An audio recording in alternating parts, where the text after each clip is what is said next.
और अयोध्या में राम दरबार की प्राण प्रतिष्ठा का स्वर्णिम क्षण देखा गया। राम मंदिर परिसर में 8 देव विग्रहों का प्राण प्रतिष्ठा किया गया। मुख्यमंत्री योगी आदित्यनाथ इस भव्य आयोजन का मुख्य अतिथि बने। राम मंदिर के वैदिक मंत्रों और शंखध्वनि से गूंजा पूरा परिसर। रामेश्वरम में की भी आज प्राण प्रतिष्ठा हुई और सुबह ब्रह्म मुहूर्त से ही मंदिर के प्रांगण में शुरू हुआ धार्मिक अनुष्ठान। सीएम योगी रामकथा पार्क में नगर निगम कार्यक्रम में शिरकत कर रहे हैं। सीधे सीधे लेके चलते हैं उस कार्यक्रम पर।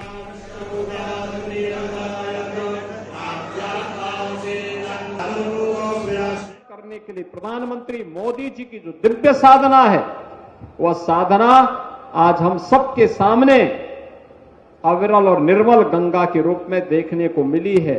और देश और दुनिया से आए हुए 66 करोड़ श्रद्धालुओं ने प्रयागराज की धरती पर उसका साक्षात दर्शन भी किए हैं। बहनों और भाइयों, एक पेड़ मां के नाम क्लाइमेट चेंज की समस्या का समाधान करने के लिए, बदलते हुए मौसम की करवटों को नियंत्रित करने के लिए, इस सृष्टि की रक्षा करने के लिए, पर्यावरण के बचाव के लिए पेड़ों का क्या महत्व हो सकता है। पर्यावरण को बचाने के लिए मोदी जी ने मां के साथ उसका संबंध जोड़ा है।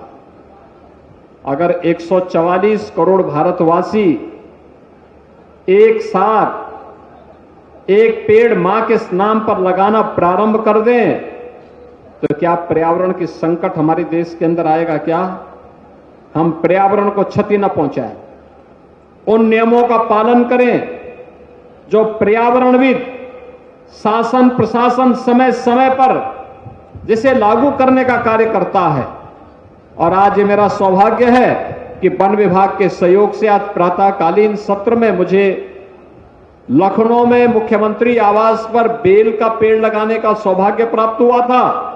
और अभी मां सरयू के तट पर मुझे पुष्प वाटिका में यहां पर पीपल, पाकड़, नीम और नवग्रहों के पेड़ों को लगाने के इस आयोजन के साथ भागीदार बनने का अवसर प्राप्त हुआ है।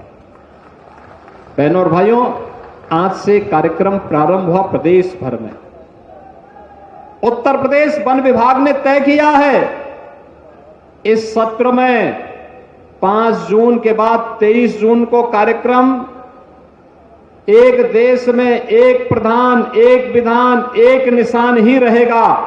और यह उद्घोष भारत माता के महान सपूत डॉक्टर श्यामा प्रसाद मुखर्जी ने 1950 और 53 के बीच में उन्होंने उद्घोषणा की थी।